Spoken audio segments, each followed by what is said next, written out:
Laurent Panifous avec Univisuel pour les personnalités ariégeoises. Bonjour à tous, aujourd'hui on se retrouve donc avec Laurent Panifous. Bonjour.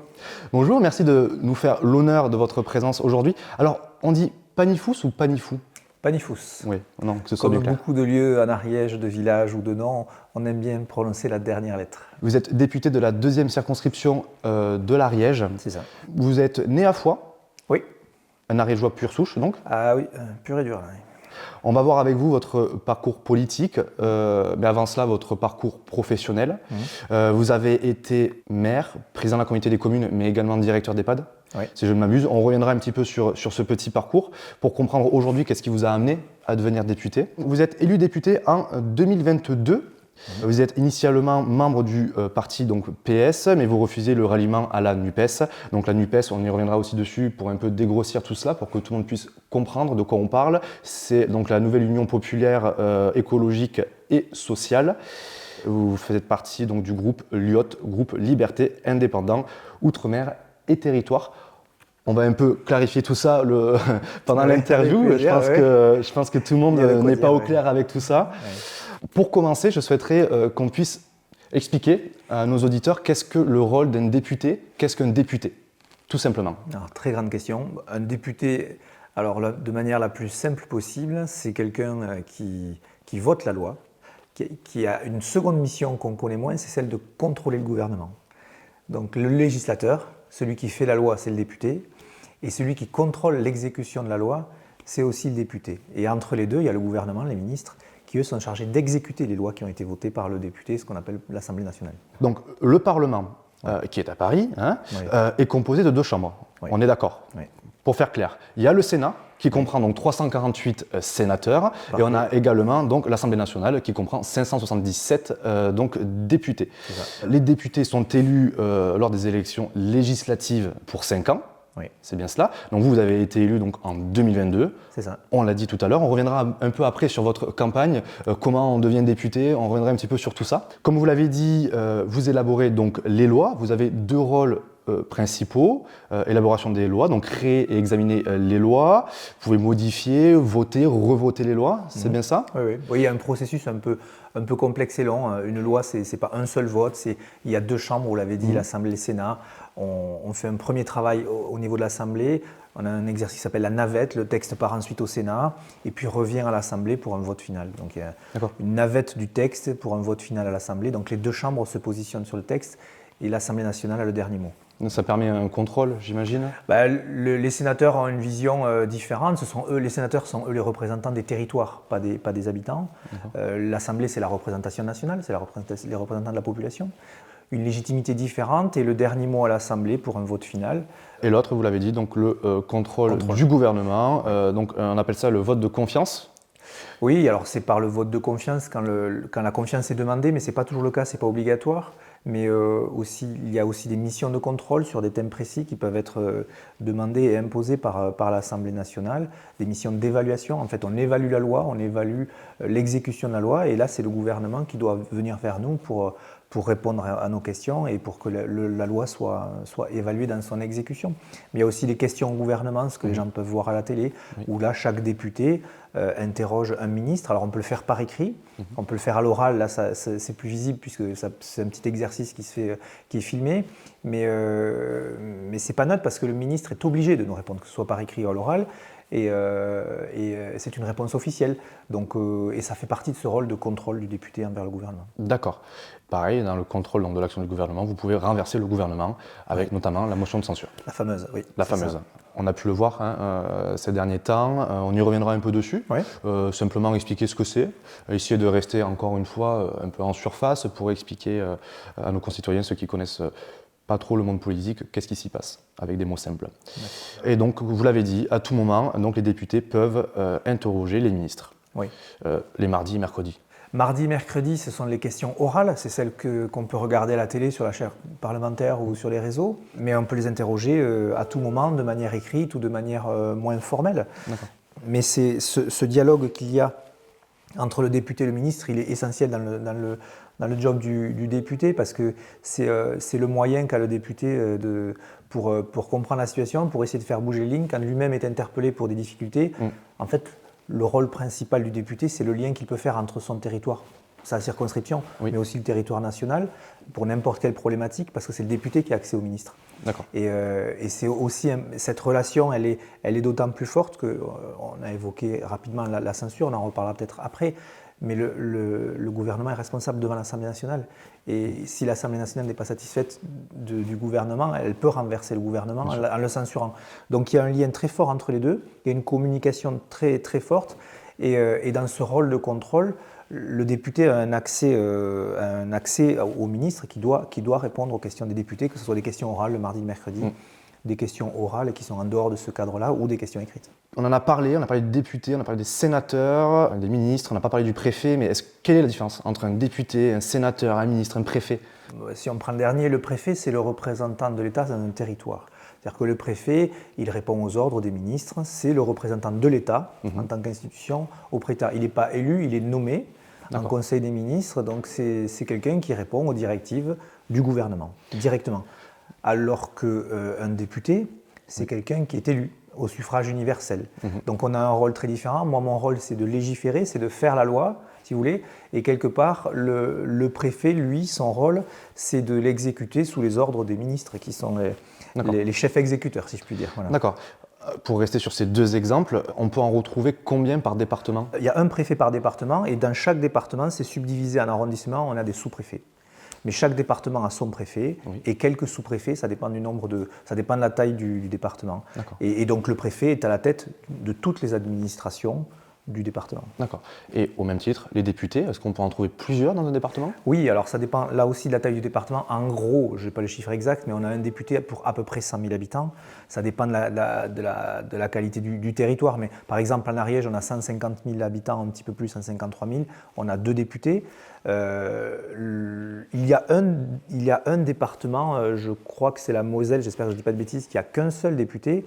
Mais après, vous avez des départements qui peuvent avoir plusieurs dizaines de députés, ça dépend du nombre d'habitants. Quand vous avez le Nord qui a plus de 2 millions d'habitants, ou quasiment 2 millions d'habitants, ou l'Ariège qui en a 150 000, vous imaginez bien qu'il y a beaucoup plus de députés dans le Nord qu'en Ariège. Voilà. Et en tout, 577 sur tout le territoire national, c'est-à-dire l'Hexagone, mais aussi nos Outre-mer. Donc en Ariège, on a la première circonscription qui est gérée par le député Madame Martine Frogier. Voilà, à Foix. À Foix, voilà. Ouais. Et vous-même, donc responsable de la deuxième circonscription. Qu'est-ce que c'est? Pamiers, Saint-Giron, Mirepoix, La Roque-d'Aulme, Mazères, Saverdun et la Riselaise. Voilà. Tout à fait. Qu'est-ce que c'est une circonscription? Une circonscription, c'est un bout de territoire. C'est un découpage avec une taille qui permet à chaque circonscription d'avoir une taille à peu près comparable et qui est la zone de responsabilité sur laquelle est élu le député.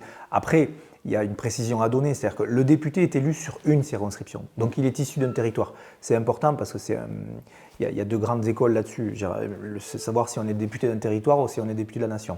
Alors oui, on est le député de la nation, c'est-à-dire qu'un député, c'est le député de la France. Moi, j'insiste beaucoup en disant que je suis le député de l'Ariège, ça peut parfois agacer, parce qu'on dit une fois élu, on est député de la nation. Oui, mais moi je dis les deux sont vrais. On est élu par une circonscription. Moi j'ai fait campagne sur une circonscription, j'ai pas fait campagne à Paris, j'ai fait campagne à Ariège. Et c'est aux Ariégeois de la deuxième circonscription que j'ai demandé la confiance en leur présentant un programme, en leur disant qui j'étais. Et donc c'est d'abord à eux que je rendais compte. Après, je suis lucide et conscient, je suis élu de la nation et quand je travaille à l'Assemblée nationale, quand je vote les lois, je le fais en fonction des problématiques de mon territoire, mais je le fais aussi pour les problématiques nationales et du pays en général, pour mes idées et celles que je défends. Mais les deux, pour moi, sont importants, c'est un équilibre.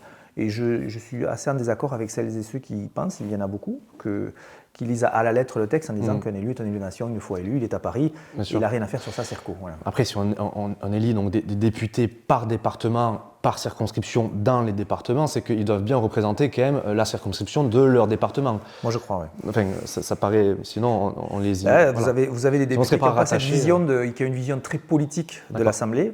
Et avec un député qui est un élu de la nation, qui fait de la politique et il n'est pas là pour défendre un territoire. Moi, je suis en désaccord. Et je suis d'autant plus en désaccord que je viens d'un milieu rural, très loin de Paris, où les gens le ressentent ici. Et moi qui fais la navette toutes les semaines, qui passe la moitié de ma semaine là-haut, à Paris et l'autre moitié ici, en Ariège. On a bien besoin d'élus à Paris qui défendent les spécificités. Il ne s'agit pas de s'affronter les uns les autres, mais de défendre nos problématiques. Et il y a certains sujets sur lesquels on a besoin d'être aidés. On a besoin de députés qui se bougent et d'autres, mais les députés, c'est eux qui font la navette à Paris pour aller défendre l'Ariège. Vous l'avez dit, vous faites la navette entre l'Ariège, Paris. En quelques mots, un peu plus que quelques mots, mais quelle est la journée type, mais plutôt la semaine type d'un député? On va commencer le lundi matin. Le lundi matin, d'abord, ça va commencer par des échanges avec mes collaboratrices pour savoir un petit peu de quoi sera fait la semaine. Le lundi fin de matinée, je vais souvent rencontrer les conseillers départementaux à Foix, au conseil départemental, pour échanger avec eux sur les problématiques départementales. Ensuite, il y a 2 hypothèses où je pars à Paris parce que je commence à travailler en séance ou en commission, comme cette semaine, lundi soir. Cette semaine, c'était pour le budget de la Sécu, donc à 17h, j'étais en commission pour travailler avec les autres députés le budget de la sécurité sociale. Donc ça, c'est une journée type du lundi. Voilà, mardi matin, c'est la réunion du groupe, mon groupe, le groupe Lyot, que vous avez évoqué tout à l'heure. Donc là, ce sont les députés du groupe Lyot qui se réunissent et qui débattent de toutes les problématiques de politique nationale, pour le coup, des questions qui vont être posées au gouvernement, des points stratégiques, des députés qui sont à la rencontre du ministre, puisque sur chaque texte, il y a un député référent, et c'est ce député dans le groupe qu'on envoie rencontrer le ministre pour aller négocier, discuter. Voilà. Ensuite, c'est la conférence de presse entre midi et 12h30. Ensuite, il y a le moment du repas qui est un moment de travail. Moi, en tout cas, quand je suis à Paris, vous optimisez le temps. Je fais que travailler. Voilà, parce que si je ne travaille plus, il faut que je rentre en Ariège. Voilà. Bien sûr. C'est que j'ai plus rien à faire. Donc, pendant les repas, je me dis que c'est des repas d'affaires. Quand je dis d'affaires, des repas où on discute. Comme beaucoup de gens peuvent faire. Le moment du repas, c'est un moment où on peut se détendre un peu, mais c'est quand même un moment où on travaille beaucoup. Surtout qu'on est sur Paris. Moi, j'y suis à peu près sur 3 jours. Donc, en 3 jours, il faut faire beaucoup de choses. Donc, voilà. Ensuite, il y a les questions au gouvernement l'après-midi, le mardi après-midi, que les gens regardent parfois à la télé. Et ensuite, dès que les questions au gouvernement sont terminées, en séance, c'est-à-dire dans l'hémicycle, commencent les travaux sur les textes. Et dans les commissions, vous avez les commissions qui travaillent sur d'autres textes. Et ce travail, d'ailleurs, est concomitant souvent, ce qui fait penser à beaucoup de personnes, voyant l'hémicycle vide, que les députés ne travaillent pas. Et ça, c'est quelque chose que moi j'ai constaté en arrivant, puisque je me faisais la même réflexion avant d'aller, c'est que quand vous voyez l'hémicycle qui est parfois à moitié vide ou même plus que ça, les députés ne sont pas forcément au spa, ils peuvent aussi être en commission en train de travailler. Moi, c'est ce que j'ai fait toute la semaine, j'ai fait la navette, je courais parce que ma commission n'est pas très loin de l'hémicycle, celle des affaires sociales, et donc de temps en temps j'allais dans l'hémicycle pour voter un texte qui me semblait important, et je repartais en commission, et puis je travaillais mes amendements en commission avec d'autres députés. Et donc, vous faisiez la navette. Si vous regardez l'hémicycle quand je ne suis pas, vous allez dire mais il est où Panifous? Panifous il était en commission. Et puis ça peut m'arriver d'être en réunion extérieure pendant que l'hémicycle travaille. C'est impossible de faire tous les textes tout le temps dans l'hémicycle. Il y a plusieurs choses en même temps. En fait, l'Assemblée fonctionne comme ça. Et donc les gens ne doivent pas croire que quand l'hémicycle est vide, c'est parce que les députés ne font rien. Il y a peut-être des députés qui ne travaillent pas trop. Moi, je dois dire que je vois beaucoup de gens qui travaillent quand même. Voilà. Vous parliez de l'hémicycle, que ce soit clair pour tout le monde. L'hémicycle, on va vous mettre donc une photo. C'est l'endroit où on vote les lois, où on débat des lois, où on peut interpeller donc les ministres. Et après, vous parliez de la commission. Est-ce que vous pouvez expliquer ce que c'est la commission? Alors, à l'Assemblée nationale, vous avez donc 577 députés, comme vous avez dit, et il y a 8 commissions, ce qu'on appelle permanentes. Pour chaque texte, selon la nature du texte, avant d'être débattu dans l'hémicycle avec tous les députés, il est d'abord débattu par un nombre plus restreint de députés, 70 à peu près, dans une des 8 commissions. Donc par exemple, si je prends l'exemple du budget de la sécurité sociale, sur lequel je travaille, puisque c'est des textes qui sont plutôt de ma sensibilité, et c'est moi qui suis référent pour mon groupe pour travailler sur ces textes sont travaillés dans la commission des affaires sociales, donc santé sociale, cette commission. Par exemple, quand on a travaillé sur la loi de programmation militaire, c'est la commission de la défense et des forces armées qui traite. Et vous avez comme ça 8 commissions avec des spécialités. Et quand vous êtes député, vous choisissez, parfois vous n'avez pas trop le choix, la commission dans laquelle vous voulez travailler et normalement vous y êtes pour tout le mandat. Vous pouvez changer, mais c'est assez exceptionnel. Et une fois que le texte est passé par la commission, un premier tri en fait, alors il arrive dans l'hémicycle devant tous les députés. Donc si on résume un peu tout ça, lundi en Ariège, mardi, mercredi donc à Paris, à l'Assemblée. Mardi, mercredi à l'Assemblée. Voilà. Et puis jeudi, vendredi en Ariège. Et samedi, dimanche. Et samedi, dimanche, j'allais vous poser la question, est-ce que vous avez des week-ends? Pas trop, non. Pas trop? C'est assez difficile parce que là, il y a quelque chose qu'il faut comprendre dans la vie ou le travail d'un député, c'est que, et c'est tout le paradoxe de ce job, le travail effectif se fait à Paris, mais les gens veulent voir en Ariège. Bien sûr. Donc si vous êtes tout le temps à Paris, parce que vous bossez beaucoup vos textes, quand vous arrivez en Ariège, on vous dit mais on ne te voit jamais. Il y a un rôle de représentation Oui, à avoir en qui est Ariège. important. Donc il faut trouver cet équilibre. En Ariège, vous êtes entre les rendez-vous, mais quel type de rendez-vous quel est votre rôle en Ariège concrètement? Qu'est-ce que vous faites le lundi, le jeudi, le vendredi, le samedi et le dimanche en Ariège? La première chose déjà, c'est prendre la température du territoire. Je veux dire le plus simplement possible. C'est-à-dire que pour moi, c'est assez compliqué de dire que je défends les spécificités de la ruralité. Bon, même si j'y suis né, que j'ai toujours vécu, j'ai 48 ans aujourd'hui, bon, voilà, c'est fait. Je connais l'Ariège, je la connais très bien, ses atouts, ses difficultés, je connais tout ça. Bien sûr. Mais enfin, il ne faut pas décrocher non plus, parce que si vous passez 1 an, 2 ans, 3 ans à Paris dans les palais, vous allez très vite décrocher de ce qu'est l'Ariège et la vie en Ariège, dans la ruralité. Donc c'est important de vivre ici. Je ne suis pas parisien, moi, je suis ariégeois. Je travaille à Paris. Et après, c'est la vie économique, la vie rurale, la vie associative, les particuliers qui viennent vous voir hier, pendant la journée, des gens qui viennent vous voir pour des problèmes très différents, des problèmes de titre de séjour, des problèmes de retraite, des problèmes de subvention, des problèmes de conflits divers, des collectivités qui cherchent à développer un projet et qui viennent chercher un conseil, des projets plus gros où on cherche le député pour aller appuyer auprès du ministre, de tel ou tel ministre, pour aller essayer de débloquer telle situation parce que pour telle ou telle raison, il faut qu'il y ait un ministre qui mette un petit coup de pouce pour que le dossier se débloque ou chercher des crédits importants. Et là, c'est pas au local, c'est national. Ça balaye tous les champs possibles et imaginables. Je suis parfois quasiment assistant social.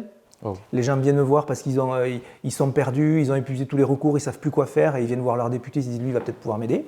Et donc à ce moment-là, moi j'ai un rôle de conseil, de guide, d'orientation, comme des sujets, et tous les sujets sont importants. Ça peut être du problème personnel de quelqu'un, on va vous dire que ce n'est pas le rôle du député, mais je ne crois pas, parce que parfois je peux aider des gens parce que j'ai un réseau, parce que j'ai une expérience, et tant mieux. Et parfois je ne peux pas, mais je le dis aussi. Et ensuite, ça peut être aider une entreprise et aider une collectivité à faire avancer un dossier, une situation, ou directement ici, ou auprès des ministres. Et là, c'est mon rôle, parce que je fais le lien entre le territoire et le gouvernement. C'est mon rôle. C'est très très vaste, je ne pensais pas que c'était aussi vaste. C'est ce qui fait que le job est passionnant, oui. Et c'est aussi ce qui fait qu'il peut être déroutant. Ouais. Oui, parce que vous arrivez quand même à conjuguer vie professionnelle et vie de famille. C'est ce que, j'ai pas répondu à la question tout à l'heure, mais c'est un petit peu compliqué, c'est parce que si vous faites le job de député pleinement, ceux qui vivent avec vous en paient forcément un peu le prix. Vous êtes forcément, vous n'avez pas de week-end, c'est pas possible. Si vous êtes vraiment ce rôle de présence sur le territoire, vous ne pouvez pas passer vos week-ends à la maison en famille. Parce que j'imagine que vous êtes invité partout, à toutes les réunions, toutes les cérémonies, tous les jours, vous refusez 3 invitations. Donc vous frustrez les gens en permanence. Mais ça, c'est comme ça. Donc il faut choisir. Les gens après comprennent que vous ne pouvez pas être partout. Mais moi, par exemple, sur mon territoire, j'ai 139 communes. Voilà, donc vous imaginez ne serait-ce que les cérémonies des vœux. Donc c'est impossible d'aller partout, mais si c'est impossible d'aller partout, c'est par contre essentiel sur la durée, sur l'année, sur la durée du mandat. Vous disiez 5 ans tout à l'heure, moi les mandats de 5 ans, j'espère qu'il arrivera un jour, parce qu'avec les dissolutions, etc., ça peut être beaucoup plus court, mais ce qui est important, c'est vraiment être présent sur le territoire pour comprendre toutes les problématiques de ce territoire. Souvent, le week-end, il est essentiel parce que c'est là où vous pouvez voir le plus de monde. Oui, c'est ça qui est difficile. Le moment où vous pouvez voir le plus de monde, effectivement, c'est le moment où vous pourriez voir votre famille. Mais après, c'est un équilibre à trouver. C'est ce que je veux dire. J'imagine qu'il y a un équilibre à trouver. Il y a des moments, il faut savoir dire non. Il y a des moments, il faut savoir mettre une petite broche et dire non à tout le monde. Et tout vous pousse à mettre un rendez-vous parce qu'on voit qu'il y a une petite fenêtre de libre. Mais si, tu as de la place, là, tu peux y aller, tu peux prendre un rendez-vous. Et vous dites non, on vous demande pourquoi, vous ne dites pas pourquoi. Ou alors vous inventez un rendez-vous qui n'existe pas. Et comme ça, vous pouvez octroyer à vous, à vos enfants, à vos proches un petit peu de temps. Et ça paraît essentiel aussi. Parfois, c'est volé. Mais ça paraît, je pense, essentiel aussi pour votre équilibre à vous. J'imagine que pour être efficace aussi dans votre travail de député, il faut aussi que vous soyez... que vous trouviez cet équilibre-là entre le pro et le perso, donc c'est, j'imagine, essentiel de pouvoir le c'est essentiel, c'est un équilibre qui est très dur à trouver parce que mais comme d'autres professions, j'imagine, c'est quelque chose qui vous prend, qui vous happe, surtout quand vous êtes hyper engagé. Mais je dois reconnaître que la première année a été difficile de ce point de vue, et petit à petit, j'apprends à essayer de mettre quelques plages de répit, et pour moi et pour ma famille. Mais est-ce que vous avez toujours voulu être député? Non. Comment c'est venu, cette envie? C'est venu petit à petit, vous avez dit tout à l'heure. Moi, d'abord, mon métier, je dirigeais des EHPAD, services de soins à domicile. Mon métier, je travaillais dans le grand âge. J'ai fait ça longtemps. Après, je me suis investi dans ma commune, le Fossat, où je suis devenu maire, puis président d'intercommunalité. Ça, c'est petit à petit. Après, j'étais président du PETR l'Ariège. Moi, c'est quelque chose d'un peu plus complexe. Mais je faisais de la politique locale et je m'investissais dans mon territoire. D'abord dans mon village, puis un peu plus largement. Comment c'est venu, ça, je ne saurais pas vous dire. L'idée, vous ne rappelez pas du déclic? Est-ce que c'est quelque chose que vous avez mûri longtemps, qui est venu à vous, ou vraiment il y a eu un déclic un jour? Le déclic, il n'est pas venu de moi. Le déclic, il est venu de personnes qui m'ont... Alors que moi, je pouvais l'imaginer, l'envisager, mais en fait, au fond de moi, je n'osais pas, parce que pour moi, d'être député, c'était pas... y a rien surtout quand on vit en Ariège, être député, c'est un autre monde. Même quand on est investi en politique, je ne me projetais pas député, travailler à l'Assemblée nationale. Mais c'est marrant, ça, ce que vous venez de dire, parce qu'on vient d'Ariège, on ne se projette pas. Ben oui. J'ai eu une vie normale, j'étais pas reclus au fin fond de la montagne, mais j'ai eu une vie assez riche. Mais c'est quand même particulier de se dire qu'on est député, que le lundi soir on est avec le ministre, le mardi on fait des réunions avec d'autres députés, on siège dans un palais. Il n'y a rien de naturel. Et un jour, des gens autour de moi m'ont un petit peu poussé. Et il n'a pas fallu me pousser trop fort parce que je me suis dit, bon, oui, là pourquoi? Et je me suis dit, oui, pourquoi pas, allez, j'y vais, je tente. De toute façon, il en faut bien des députés. Voilà, c'est ce que vous avez dû vous dire, il en faut bien, alors je me sens, j'imagine, légitime, donc allons-y. Oui, au début, non, au début, je ne me sentais pas légitime. La légitimité, pour moi, elle se gagne par le travail. Oui. J'ai été élu, bien sûr, j'ai fait ma campagne électorale, les gens m'ont fait confiance, ils ont voté pour moi. J'ai la légitimité de l'élection. Mais après, pour moi, la crédibilité, la légitimité, elle se gagne à force de travail. Il n'y a que le travail qui fait que quelqu'un devient, pour moi, légitime. Oui, c'est tout. Évidemment. Vous avez parlé de la campagne. Comment on met en place une campagne? Comment ça se déroule une campagne quand on veut être député? J'imagine qu'on apprend sur le tas. On n'a peut-être pas un mentor. Comment on l'amène jusqu'au bout? Si vous êtes né dans la politique, si vous avez des mentors, etc., c'est plus facile parce que vous avez grandi là-dedans et vous avez des réflexes, des codes. Moi, je n'ai pas de mentor en politique. J'ai toujours été assez indépendant. Vous l'avez dit tout à l'heure, j'ai une famille politique, le Parti socialiste. J'y suis adhérent, militant depuis très longtemps. Mais malgré tout, je n'ai jamais été un homme d'appareil politique. L'appareil national, etc., c'est quelque chose que je ne connaissais pas. J'ai une famille politique que je reconnais, à laquelle j'ai toujours été fidèle, loyal, ici en Ariège, mais c'était quelque chose de très local. Oui. L'envisager l'élection nationale, c'est quand même autre chose. Oui. Quand j'ai dit go, je tente le coup, ça veut dire qu'il a fallu d'abord être candidat à l'investiture de mon parti, donc le Parti socialiste en Ariège, avec une difficulté tout à fait atypique, mais ça ne jamais simple, c'est qu'il y a eu un accord au niveau national que vous avez évoqué tout à l'heure, où le Parti socialiste s'est associé à la France insoumise de Jean-Luc Mélenchon pour faire campagne commune. Ce qui pour moi, pour des raisons politiques précises, on pourra après en parler, pour moi n'était pas envisageable, c'est-à-dire que je ne souhaitais pas être associé à M. Mélenchon, ce n'est pas mes valeurs. Et donc, il n'était pour moi pas question de siéger si j'étais élu avec des députés avec lesquels sur pas mal de sujets je combats. Alors, ça aurait été probablement plus confortable pour essayer de gagner l'élection, mais je trouve que ça n'aurait pas été honnête. En tout cas, moi, dans le miroir, j'aurais eu un problème. Il se trouve que le territoire localement m'a soutenu dans cette démarche. Et le Parti socialiste en Ariège était dans ce qu'on appelait une forme de dissidence vis-à-vis du national. Donc, j'ai été candidat au nom de mon parti, le Parti socialiste en Ariège, mais pas du national. Oui. Qui a soutenu le candidat d'en face, parce que après c'est la bienvenue en politique, hein. C'est comme ça. Mais voilà, j'ai fait campagne comme ça, donc un homme de gauche, fidèle à sa famille politique, mais qui sait dire non aussi. J'ai pas choisi la facilité, mais j'ai été élu. Quelle démarche on doit faire pour se présenter aux élections ? Se présenter aux élections, c'est très simple. Il y a une fenêtre de dépôt de candidature, ça se fait à la préfecture demain. Vous pouvez, on a les prochaines élections législatives. En théorie, elles sont alors maintenant dans plus que dans 5 ans, puisqu'on vient d'être élu. Oui. La vérité, c'est qu'elles arriveront avant ou par une dissolution. C'est un spoil ça oui, non, mais je vous garantis que la prochaine élection législative, ça sera suite à une dissolution. Ça, il n'y a aucun doute. Je n'ai pas le moindre doute sur le fait qu'il y aura une dissolution. Quand est-ce qu'elle va arriver? Je ne sais pas. Elle arrivera peut-être en 2027, après la présidentielle. Mais vu qu'on a été réélu pour 5 ans, on a créé un décalage entre l'élection présidentielle et l'élection législative. Tout à fait. Donc vous pensez que le président élu va dissoudre. Voilà. Pour repartir sur de bonnes bases. Oui, sur ces bonnes bases. Parce qu'il ne va pas vouloir présider avec cette assemblée-là qui est un petit peu compliquée. Oui. C'est le moins qu'on puisse dire. J'entends. Donc ce qui est sûr, c'est que le président qui sera élu en 2027, si ça n'arrive pas avant, la première chose qu'il va faire, c'est dissoudre l'Assemblée nationale et dire aux Français, donnez-moi une majorité à l'Assemblée pour que je puisse présider. Sinon, sinon il va être un petit peu coincé. Et donc là, tout le monde peut se présenter. Ah oui, tout le monde. C'est libre à chacun. 18 ans, ne pas avoir de condamnation qui vous empêche de vous présenter, ça existe, et avoir une adresse sur la circonscription sur laquelle vous vous présentez.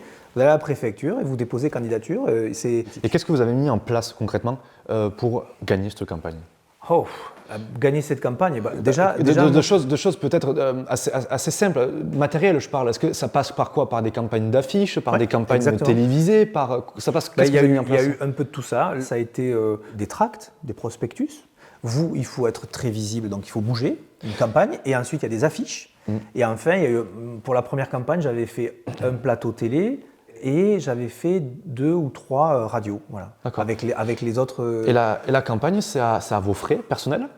Alors la campagne, moi je l'ai financée moi-même, mais si vous respectez certaines règles, vous êtes remboursé dans la limite d'un certain plafond. Moi, typiquement, la campagne, elle avait coûté, je crois, la première et la deuxième, elle a coûté 30 000 €, donc j'ai dû avancer 30 000 €. Et le plafond de remboursement, je crois, est un peu plus élevé. Mais si vous dépassez ce plafond, déjà, je crois que je ne suis même pas sûr que ce soit légal de le déplacer, je ne sais pas. Mais en tout cas, vous avez des dépenses qui sont éligibles, très précises, donc pour imprimer, pour expédier. Et là, vous pouvez être remboursé. Et là, vous êtes remboursé par l'État au bout de quelques mois. Voilà. Je crois qu'on ne l'a pas bien mentionné. Vous parlez donc de 2 campagnes parce que vous avez été élu donc une première fois député en 2022 et puis après avec la dissolution donc, de l'Assemblée, donc en 2024, vous avez été réélu. Juste qu'on l'explique, qu'on le pose bien, que ce soit clair. Pour vous, quel élément bien particulier, s'il y en a un, vous a permis de gagner cette campagne ? Ou ces campagnes, du moins. Mais je pense que la première était quand même bien plus compliquée que la deuxième. Ouais, c'était très différent. La première, c'est toujours plus compliqué parce que vous avez un député sortant qui est connu, puisqu'il est le député, qui se représente. La première, pour moi, le plus difficile, c'était que les gens, ce que vous disiez, que je sois connu. Voilà, Panifous va être député, mais qui c'est Panifous ? Et qu'est-ce qu'il a dans la tête et qu'est-ce qu'il va faire pour nous là-haut, quoi. Et après, moi, ce que je pense qui a fait la différence, qui a fait le match, déjà, mon attachement sincère à notre territoire. J'ai cru comprendre que c'était quelque chose d'important pour les gens d'ici. En Ariège, c'est quand même très important, je pense. Ce que je vous ai dit tout à l'heure, c'est que je suis un élu de la nation, j'en ai conscience, je défends la France et je vote pour tout le territoire national, mais je suis élu de l'Ariège et ça, je ne l'oublie jamais, je suis député de l'Ariège. Et croyez-moi qu'il y a de grosses différences entre le député de l'Ariège, le député de Paris ou la députée de Mayotte qui est une amie. Mais enfin, on n'avait pas du tout les mêmes problématiques. Ensuite, je suis un homme de gauche, mais en Ariège, on est progressiste, c'est un territoire qui est de gauche. Plutôt à gauche. Plutôt à gauche. Je suis quelqu'un qui sait travailler avec tout le monde. J'ai toujours travaillé dans mon conseil municipal, à l'intercommunauté, avec des gens de droite, de gauche, etc. Mon état d'esprit, c'est travailler dans un but commun. C'est-à-dire qu'une fois que vous êtes élu, je travaille avec tout le monde. Je suis quelqu'un de raisonnable, de responsable, de progressiste.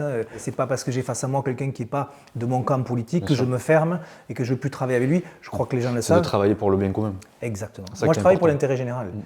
J'avance avec mes idées. J'avance à découvert. Les gens, s'ils me soutiennent, ils savent qui ils soutiennent. Je crois qu'on me reconnaît une certaine constance, mais je le suis constant, mais parce que je le suis d'abord pour moi. C'est-à-dire que j'essaie vraiment de dire et de faire ce que je pense. Vous êtes sincère avec vous-même, donc forcément vous êtes sincère avec les autres, et c'est ça qui a transpiré, et c'est justement ce qui a dû faire la différence. On me dit, toi au moins tu dévis pas, mais je dis, en fait, je dis merci. Ça me fait plaisir, mais je le fais pour moi en fait, en respectant tout le monde. Bien sûr. On a vu ensemble ce qui était un député, maintenant on voit ensemble comment on fait une campagne, là on va parler un petit peu de l'élection, et puis comme ça on arrivera après aux partis politiques, et vraiment essayer de donner un peu une vision globale et générale de ce qu'est être député, avant de pouvoir parler vraiment des groupes et des partis politiques. Est-ce que vous vous rappelez le jour ou le soir où vous avez appris que vous êtes député ? Ouais. Vous l'avez appris comment déjà ? Un coup de fil. Un coup de fil où on vous dit c'est bon, voilà. C'est bon, c'est vous. Ouais. Mais j'avais eu le même coup de fil une heure avant me disant que c'était mort. Ah waouh. Voilà. Donc j'ai vécu les deux. À l'ascenseur émotionnel. J'ai vécu les deux. J'ai vécu la défaite. J'ai vécu la défaite pendant une heure, on m'a dit c'est mort. Voilà. Et la réussite. Wow. Mais comment ça se fait ? Pourquoi on vous a dit que c'était mort ? Ça se fait parce que quand vous êtes en politique, le moment de l'élection, et notamment d'une élection législative, il y a une telle pression. Des gens autour de vous, même des amis, mais des gens qui s'intéressent beaucoup à la politique, et que tout le monde a envie de savoir avant tout le monde. Vous avez des gens partout en train de compter les retours de voix, etc. Mais vous avez les petites communes qui arrivent avant les grandes. Mais sauf que les votes ne sont pas les mêmes. D'une ville à un petit village, les votes ne sont pas les mêmes du tout.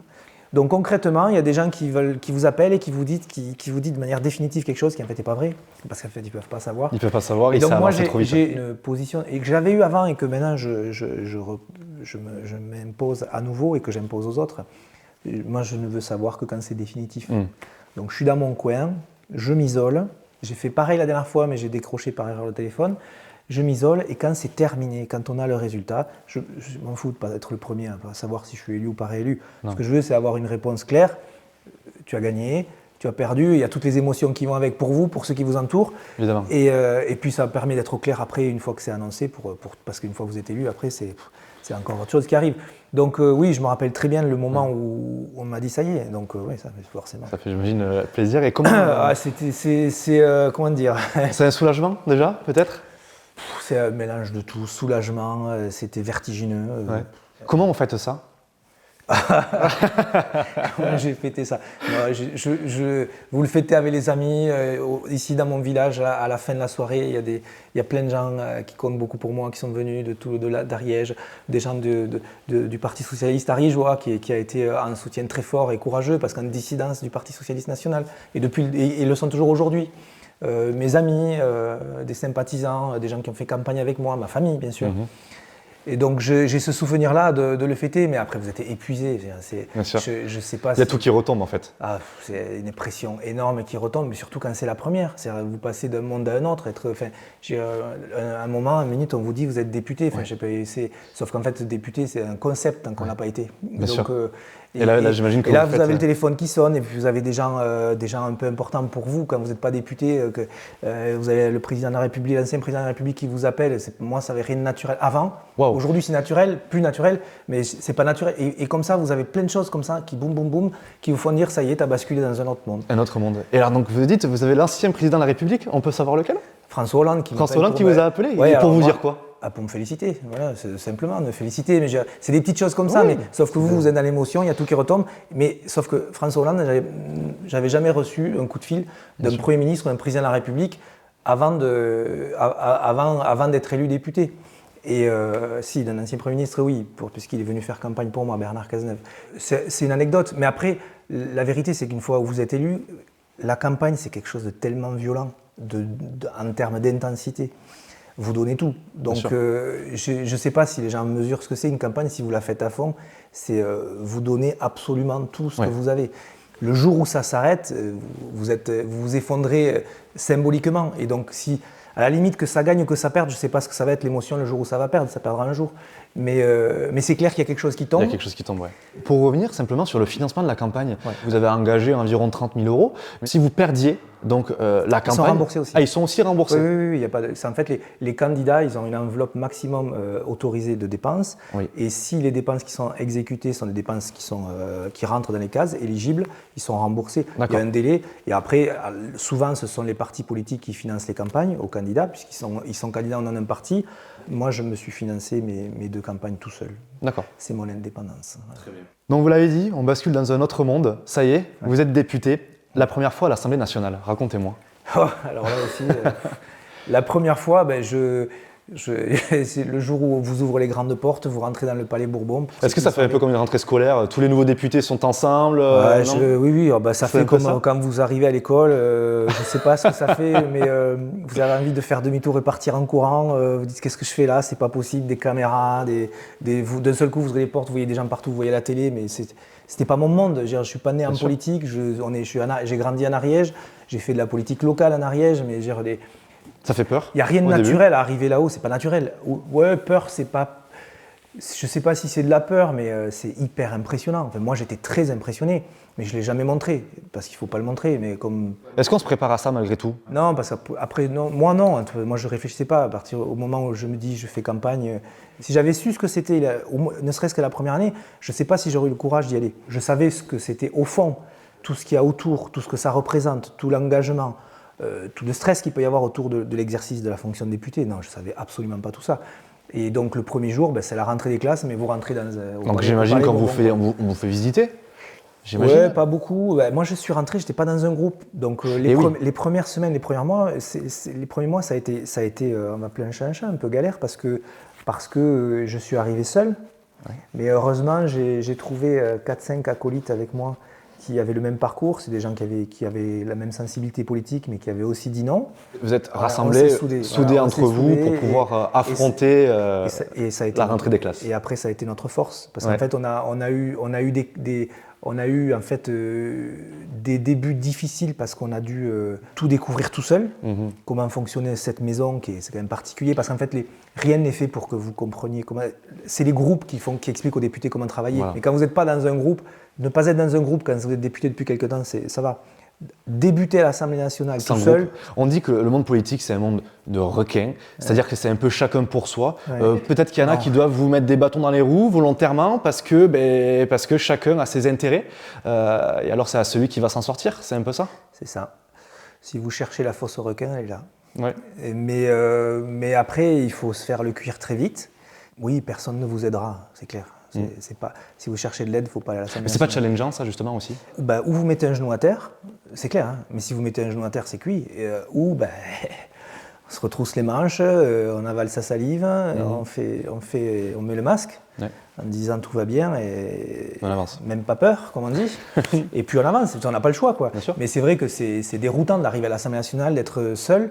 Mais finalement, aujourd'hui, ça a été ma force parce que derrière, on est avec quelques-uns, on s'est serré les coudes. Et du coup, j'ai appris, vu que j'ai dû tout découvrir tout seul, j'ai appris plus vite que les autres. Ouais. Puis, Ça vous donne une indépendance, j'imagine, une force aussi. Oui.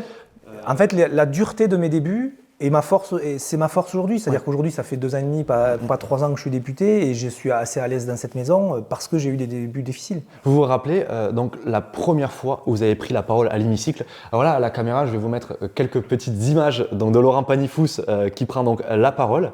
La parole est à monsieur Laurent Panifous pour le groupe Liberté Indépendant Outre-mer et Territoire. Merci Madame la Présidente, Madame la Ministre, Monsieur le rapporteur, Monsieur le Président de la Commission des Affaires sociales, mes chers collègues.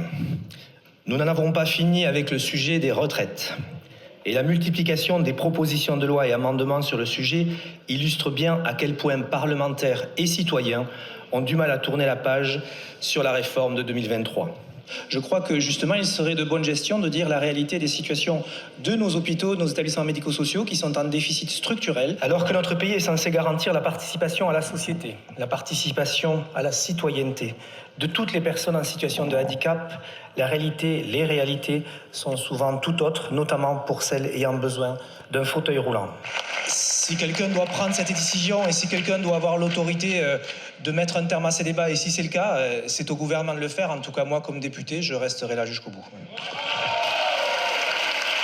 Merci, monsieur Panifous. Est-ce que vous vous rappelez la première fois que vous avez pris la parole? Dans l'hémicycle, la première fois, c'était très très très dur. Appeler un chat, quoi. C'est parce que c'est pas la télé. Quand vous êtes dedans, c'est autre chose. Vous voyez venir la question quand même. C'était terrible, j'avais la trouille au ventre. Ah oui. Oui, et puis il faut pas que ça se voit. Enfin, non, c'est ça. Alors on m'a dit que ça se voyait pas du tout. Mais pendant 6 mois, j'avais la trouille au ventre à chaque fois que je prenais la parole. Il n'y a rien de naturel à prendre la parole dans l'hémicycle. Avec le brouhaha qu'on n'entend pas à la télé, avec les insultes, avec tout ce que vous voulez. Puis vous êtes au milieu de la fosse aux lions, comme on disait tout à l'heure. Ouais. Donc je me rappelle de ma première fois à la tribune. C'était sur le conflit ukrainien. Donc à la tribune, c'est en dessous du président? Ouais, c'est ça. C'est bien ça, hein? Donc dans l'hémicycle, il y a 2 types de prise de parole. La plus solennelle, c'est à la tribune. Et là, c'est pendant 5 ou 10 minutes. Et après, les plus courtes, les questions les plus précises, c'est depuis votre place ou quasiment votre place. La première, ça a dû être de ma place, je pense. Je ne me rappelle pas. Je me rappelle par contre quand je suis sur le conflit, sur le conflit ukrainien, à la tribune, je faisais de l'huile, comme on dit. Oui. Ouais. Mais ça ne se voit pas trop. Voilà. Comment on appréhende cette charge de travail-là et surtout comment on apprend à faire le travail d'un député? C'est ce qui est difficile, c'est que ça ne s'apprend pas du tout.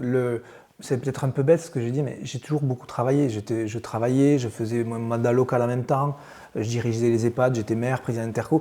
Le travail ne m'a jamais fait peur, j'ai toujours beaucoup travaillé.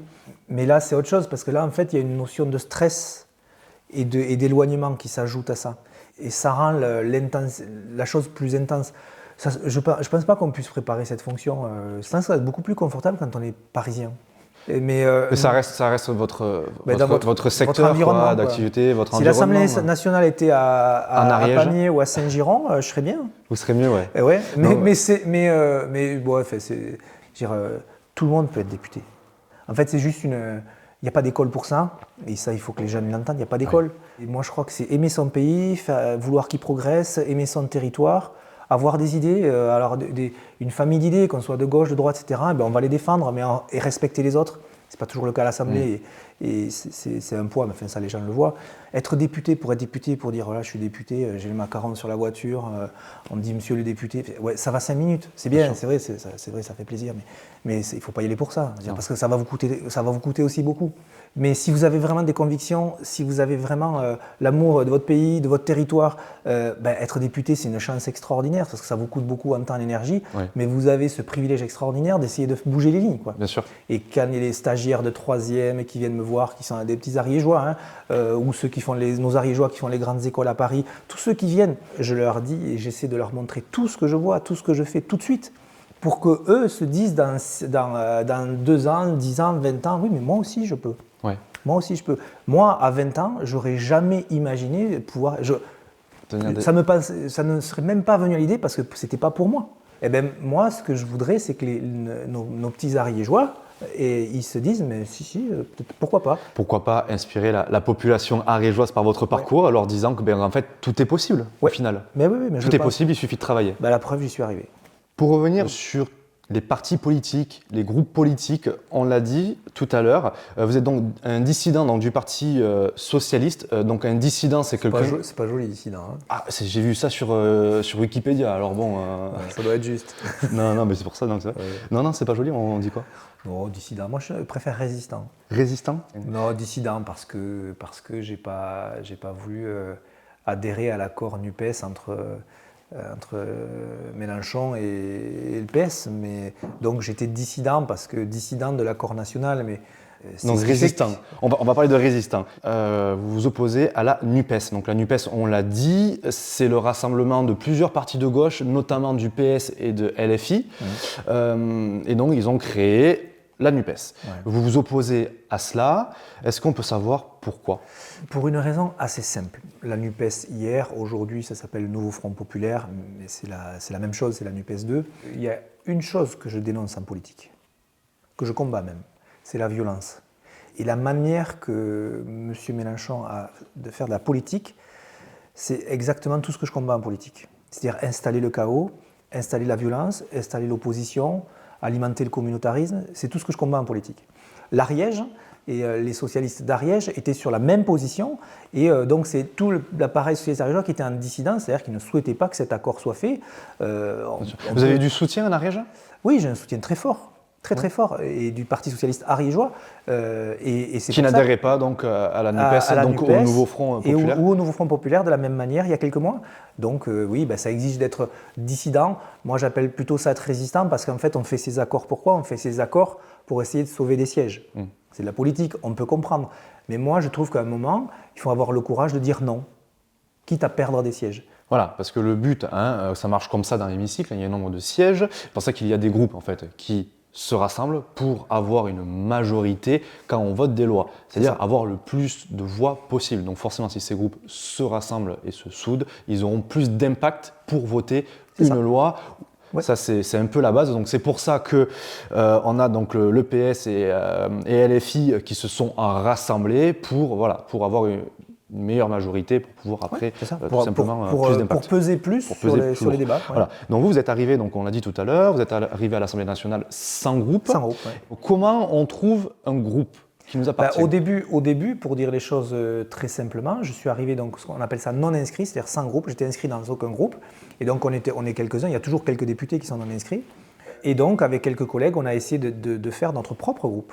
Il y a un critère à l'Assemblée, c'est que pour pouvoir faire un groupe, il faut être au moins 15 députés. Ouais. Il y a des députés des différents groupes, et notamment du groupe socialiste et d'autres qui étaient issus du groupe présidentiel, qui souhaitaient faire un groupe avec nous, un groupe social-démocrate.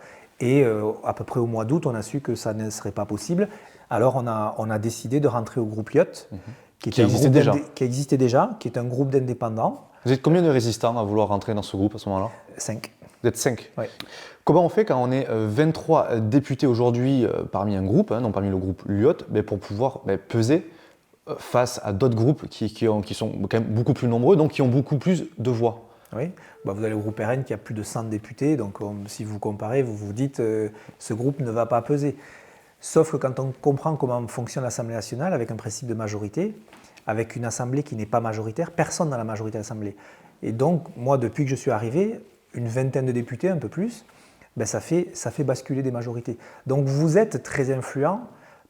Si vous êtes capable de faire voter le groupe Lyot de manière uniforme, c'est-à-dire vous amenez 20 voix sur un texte, vu qu'il n'y a pas des majorités écrasantes pour personne, vous pouvez faire basculer un texte dans un sens ou dans l'autre à 20 députés. Il faut 289 voix à l'Assemblée pour avoir la majorité.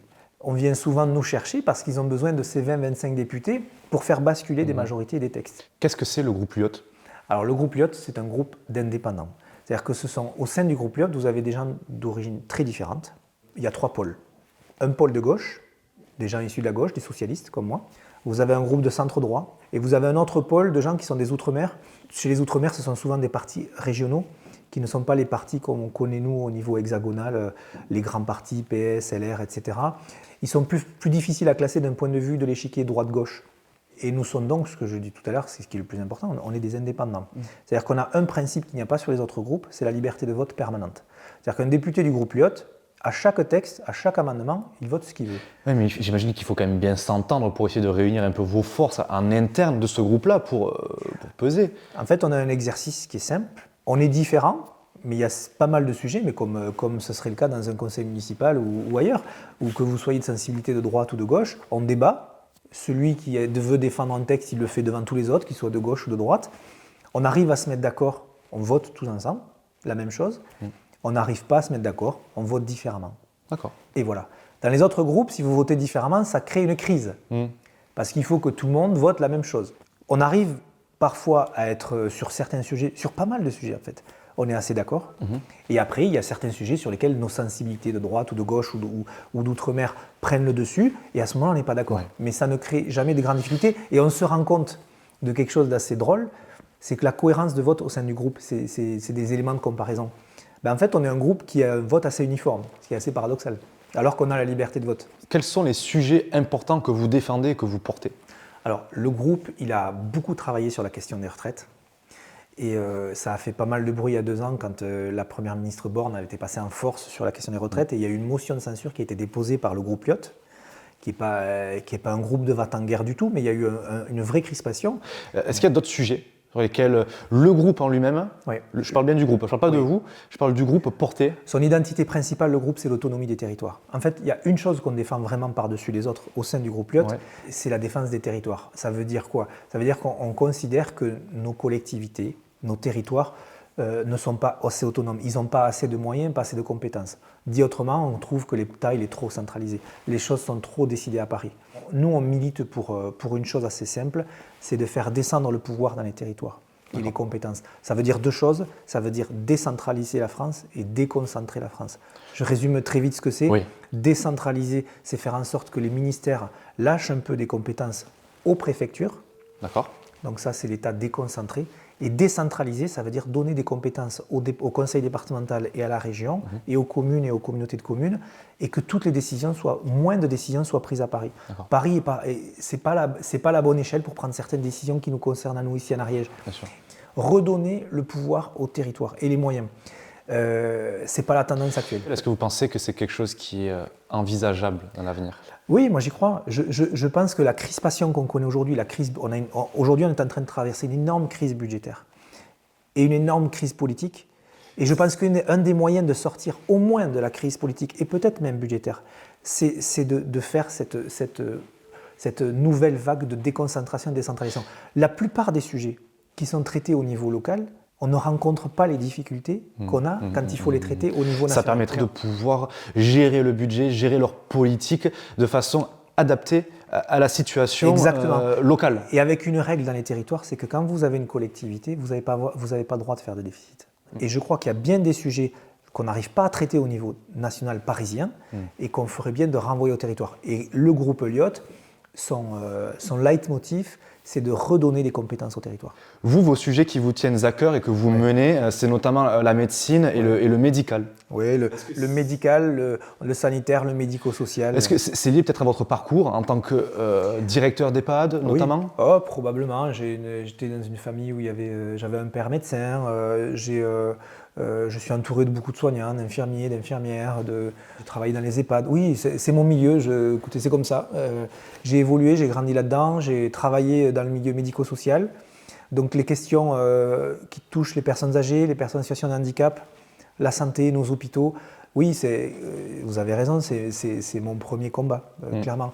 J'associerai à ça aussi, bien sûr, la défense de ce qui fait la ruralité, l'Ariège et toutes ses spécificités. Oui. Mais mon combat politique pur à l'Assemblée nationale, c'est les questions de santé au sens très large.